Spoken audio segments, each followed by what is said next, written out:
Baik, Assalamualaikum warahmatullahi wabarakatuh. Kembali lagi bersama saya, Kak Alin. Tentunya masih dalam pembahasan tryout ke-7, subtext kemampuan memahami bacaan dan menulis. Ada 20 soal yang disajikan, kita akan bahas satu persatu.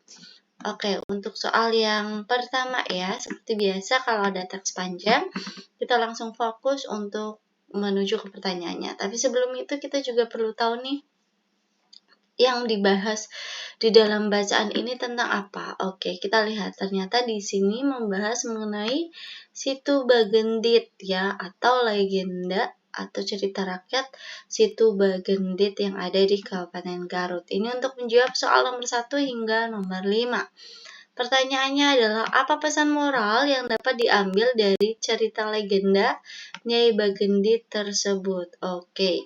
Ya, pesan moral yang dapat kita ambil adalah yang A nih. Janganlah bersikap kikir dan seringlah bersedekah kepada sesama. Di sini dijelaskan bahwasannya Nyai Bagendit ini terkenal sangat kikir dan dia tidak suka bersedekah. Ya, tidak suka bersedekah kepada sesama. Bahkan ketika ada seorang kakek datang untuk menghampirinya ya, karena kehausan dan meminta bantuan Nyai Bagendit, dia menolak mentah-mentah. Berarti dia cenderung orang yang tidak suka bersedekah. Akhirnya apa? Akhirnya di akhir cerita Nyai Bagendit ini ya tenggelam, ya, menyelamatkan harta hingga akhirnya dia tenggelam sia-sia bersama hartanya karena dia terlalu kikir dan tidak suka bersedekah. Maka pesan moralnya ya, kita jangan pernah bersikap kikir dan harus sering-sering bersedekah kepada sesama kita gitu, agar tidak berakhir seperti Nyai Bagendit. Oke, soal nomor 2 ya. Jika Nyai Bagendit tidak menolak untuk memberikan bantuan kepada kakek tua, apa kemungkinan yang terjadi?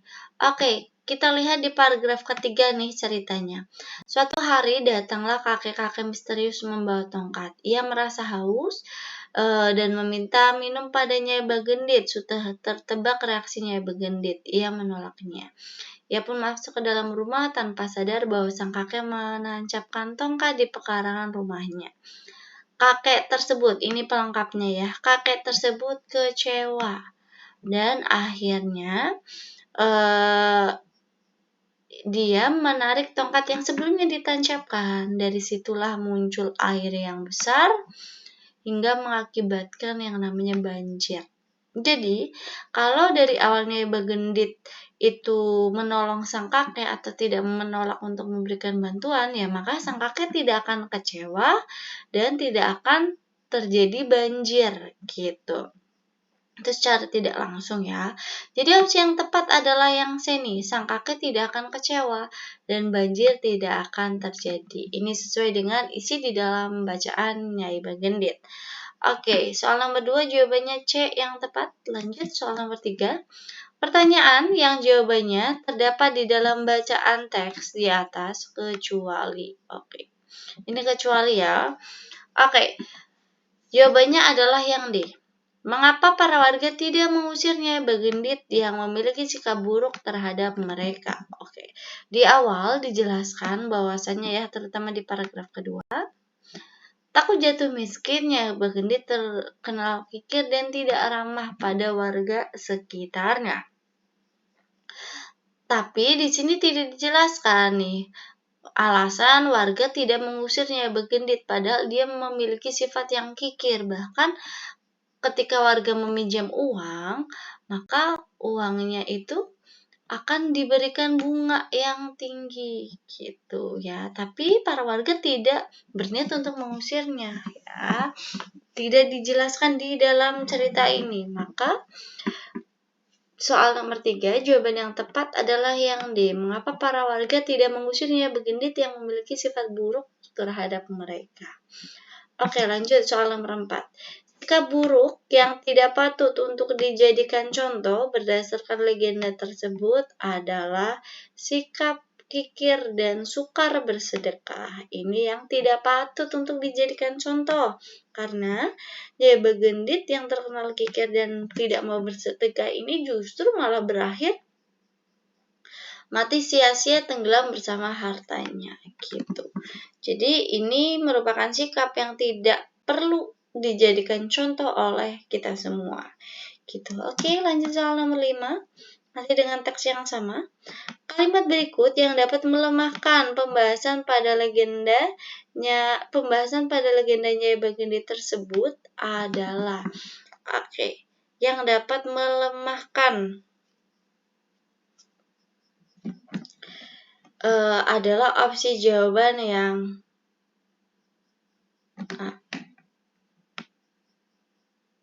ini. Nyai Begendit tetap memiliki harta yang berlimpah tanpa harus menolong sang kakek. Ini salah, kenapa? Justru karena tidak menolong sang kakek, ya, alhasil terjadi banjir atas kekecewaan sang kakek kepada Nyai Begendit. Akhirnya hartanya Nyai Begendit ini sendiri justru tenggelam sia-sia, ya, bersama dirinya sendiri. Jadi pernyataan yang ada di opsi jawaban A ini justru bertolak belakang dengan pembahasan atau dengan cerita Nyai Begendit yang dijadikan teks tersebut, terutama pada paragraf terakhir atau paragraf yang keempat. Jadi soal nomor 5 jawaban yang tepat adalah opsi jawaban yang A. Baik, lanjut soal selanjutnya, yaitu tentang suku Wana, salah satu suku terasing yang ada di Sulawesi Tengah. Di sini merupakan bacaan untuk menjawab soal nomor 6 hingga 12. Oke, kita langsung fokus ke pertanyaannya.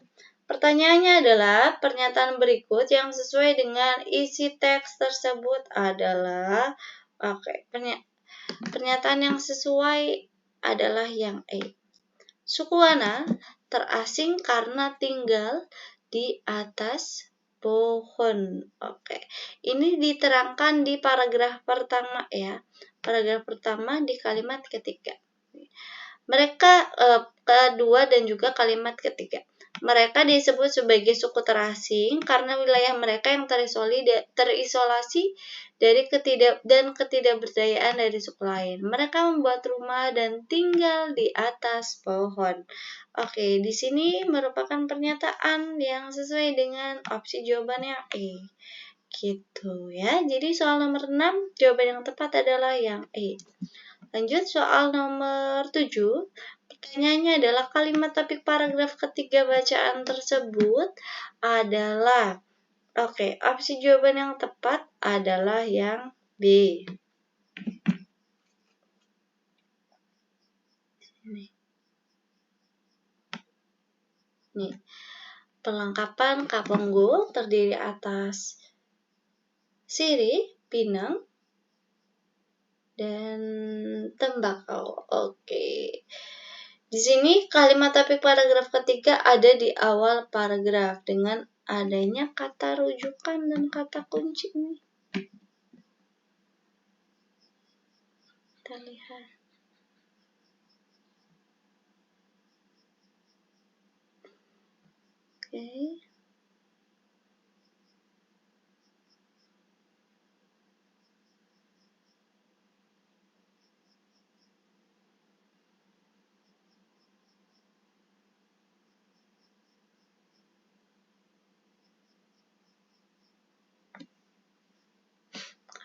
Ini ya.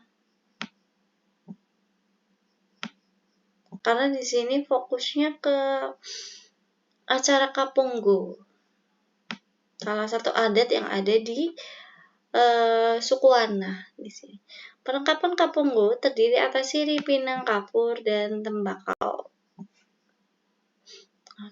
Ini merupakan topik di paragraf yang ketiga. Lanjut soal nomor 8 nih. Pemakaian tanda baca yang tidak sesuai dengan kaidah EYD ditemukan pada kalimat keberapa? Di sini kita lihat opsi jawabannya adalah kalimat kedua, ke-8, 9, 13, dan 14. Jadi kita cukup fokus ke kalimat-kalimat yang menjadi opsi jawaban dan kita tinggal singkirkan saja yang tidak ada di opsi jawaban. Oke, jawaban yang tepat adalah opsi jawaban yang A nih. Ya. Yaitu kalimat kedua. Kita langsung fokus ke kalimat kedua. Mereka merupakan suku terasing karena wilayah mereka yang terisolasi dan ketidakberdayaan dari suku ini. Ya, di sini kita lihat bahwasanya ada konjungsi yang tidak tepat ya, karena tidak menggunakan tanda baca koma di sini ya. Justru tanda baca komanya itu di depannya nih di sini. Suku terasing. Seharusnya setelah karena ini baru benar. Jadi jawaban yang tepat adalah opsi jawaban yang A.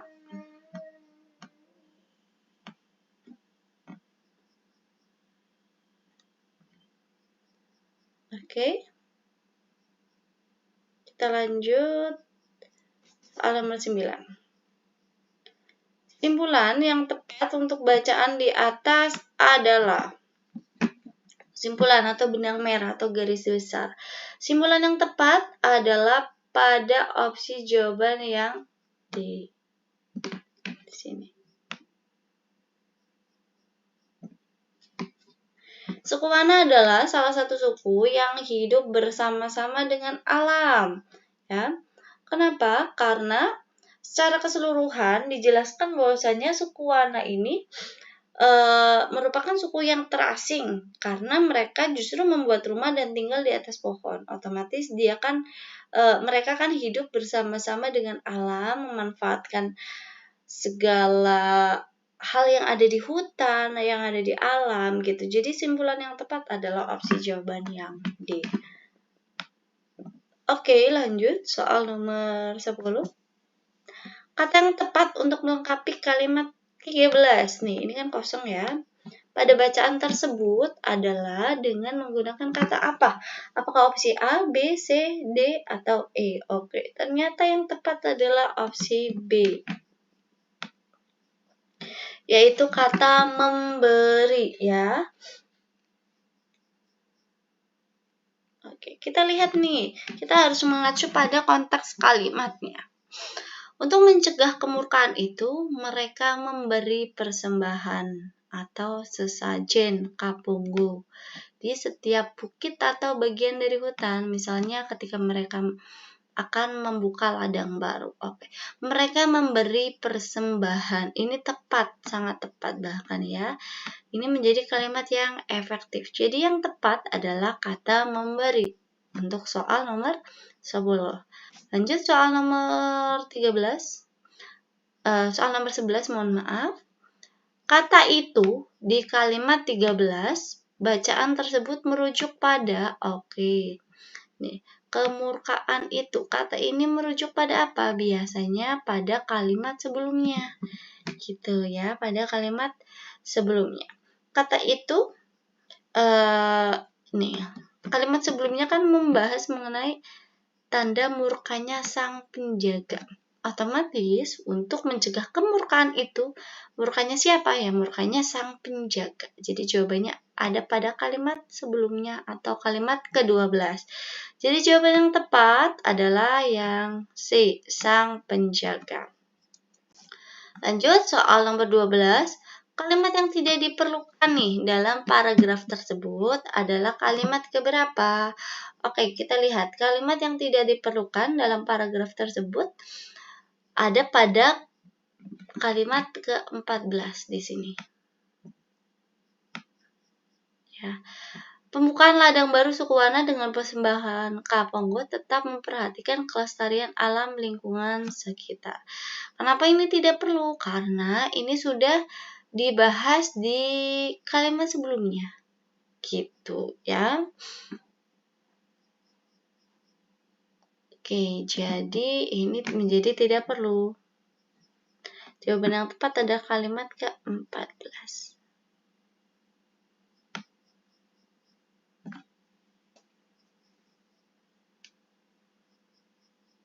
Nih. Karena Kalimat ke-14 kan sudah dibahas di kalimat ke-13 ya, ketika mereka akan membuka ladang baru ya. Oke, lanjut soal nomor 13. Di sini teksnya sudah berbeda ya. Di sini membahas mengenai makanan lokal Indonesia. Ya, ini untuk menjawab soal nomor 13 sampai soal nomor 16. Ide pokok yang tepat sesuai isi bacaan di atas adalah seperti biasa kita coba lihat di paragraf pertama kalimat pertama. Jika itu menjadi hal yang bersifat umum maka itu menjadi ide pokok yang tepat ya. Kita lihat makanan lokal Indonesia lebih sehat dari makanan impor karena mengandung lebih banyak nutrisi. Apakah ada? Oke, kita lihat ternyata ada nih di opsi jawaban yang E. Makanan lokal Indonesia lebih sehat ya, lebih sehat dari makanan impor karena mengandung lebih banyak nutrisi. Ini sesuai dengan yang ada di paragraf pertama kalimat pertama. Lanjut soal nomor 14. Kata import yang terdapat pada bacaan di atas memiliki makna yang sepadan dengan kata oke. Import merupakan pemasukan barang dari luar negeri ya, jangan sampai keliru nih. Ini sesuai dengan Kamus Besar Bahasa Indonesia. Kalau pengiriman barang dari dalam negeri namanya ekspor ya kalau ini. Jadi jangan sampai keliru dengan opsi jawaban yang E ya. Ini ekspor. Kalau import nih ya pemasukan barang dari luar negeri. Oke, lanjut soal nomor 15. Hubungan antara paragraf 1 dan paragraf 2 adalah Di paragraf 1 di sini menjelaskan mengenai makanan lokal Indonesia yang lebih sehat dibandingkan dengan makanan import karena mengandung nutrisi ya. Lalu di sini dijelaskan juga bahwasanya makanan lokal Indonesia juga tidak mengandung bahan pengawet dan pemanis buatan gitu. Lalu di paragraf kedua ini dirinci lagi melalui contoh. Sebagai contoh nasi putih yang diproduksi di Indonesia mengandung lebih banyak vitamin dan mineral. Oke, jadi hubungan antara paragraf 1 dan kedua, yang paragraf pertama menjelaskan mengenai makanan lokal Indonesia, yang kedua dispesifikasikan lagi dengan contoh, yaitu nasi putih, atau dirinci lagi. Jadi, opsi yang tepat adalah opsi jawaban yang C nih, perincian, karena memang hubungan keduanya adalah bersifat perincian, gitu, merinci atau memspesifikasikan. Oke, lanjut untuk soal nomor 16 masih dengan teks yang sama. Simpulan yang tepat untuk melengkapi paragraf di atas. Oke, kita perlu menambahkan simpulan yang tepat ya, adalah yang tepat adalah yang B. Maka dari itu, sebaiknya konsumsi makanan lokal agar tubuh menjadi lebih sehat dan tidak kekurangan nutrisi. Kenapa? Karena ini bersifat mengajak. Ya, sebaiknya mengajak. Lalu ada hubungan sebab akibat nih. Kenapa kita harus mengonsumsi makanan lokal ya? Di sini dijelaskan ya, agar tubuh menjadi lebih sehat dan tidak kekurangan nutrisi. Ini sesuai dengan apa yang dijelaskan di paragraf pertama bahwasanya makanan lokal ini mengandung lebih banyak nutrisi sehingga menyehatkan. Jadi simpulan yang tepat adalah opsi jawaban yang B. Lanjut soal nomor 17. Kerusakan nomor 17 kita lihat penulisan tanda baca yang tidak tepat pada bacaan di atas terdapat pada kalimat keberapa? Oke. Yang tidak tepat di sini membahas mengenai kerusakan alam ya. Jawaban yang tepat adalah jawaban yang D atau kalimat keempat. Kita lihat. Tumbuhan dan hewan tidak berdosa pun menjadi korban. Kenapa ini salah? Karena ada tanda baca koma di sini. Sedangkan kita lihat perinciannya hanya 2, yaitu tumbuhan dan hewan. Maka tidak perlu adanya tanda baca koma di setelah tumbuhan. Gitu, tidak perlu. Kecuali perinciannya lebih dari 2. Ya, misal manusia, koma, tumbuhan, koma, dan hewan. Tapi di bacaan ini kan hanya tumbuhan dan hewan. Maka tidak perlu ada tanda baca koma. Jadi opsi jawaban yang tepat adalah yang D. Gitu. Lanjut soal nomor 18. Simpulan yang tepat untuk melengkapi paragraf di atas adalah, kita diminta untuk menambahkan simpulan seperti soal sebelumnya ya. Di sini kan membahas mengenai kerusakan alam. Nah, jadi simpulannya juga harus berkaitan dengan hal-hal itu juga. Kita lihat bahwasanya simpulan yang tepat adalah yang A. Oleh karena itu, untuk menghindari bencana alam, mari kita sama-sama menjaga lingkungan sekitar kita. Di sini berupa ajakan ya, mari. Ya. Dan di sini juga terdapat hubungan sebab akibat. Kenapa? Di sini dijelaskan bahwasanya untuk menghindari bencana alam, maka kita perlu menjaga lingkungan sekitar. Kalau kita tidak menjaga lingkungan sekitar, maka akan terjadi bencana alam. Jadi ada hubungan sebab akibat di sini. Dan ini berkaitan dengan apa yang dibahas di dalam bacaan mengenai kerusakan alam dan juga berkaitan dengan berita berbagai macam bencana gitu. Jadi opsi jawaban yang tepat adalah yang A. Lanjut, 2 soal terakhir, soal nomor 19 dan 20.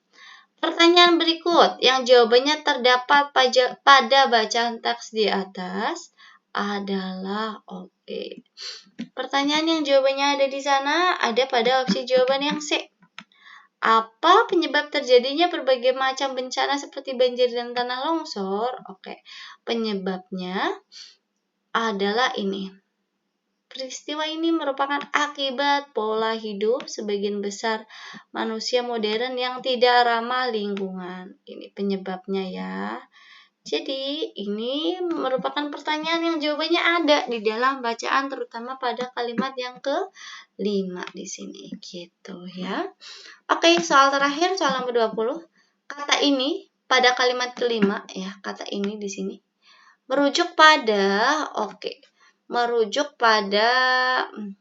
hal-hal yang dibahas sebelumnya, yaitu berkaitan dengan peristiwa berbagai macam bencana.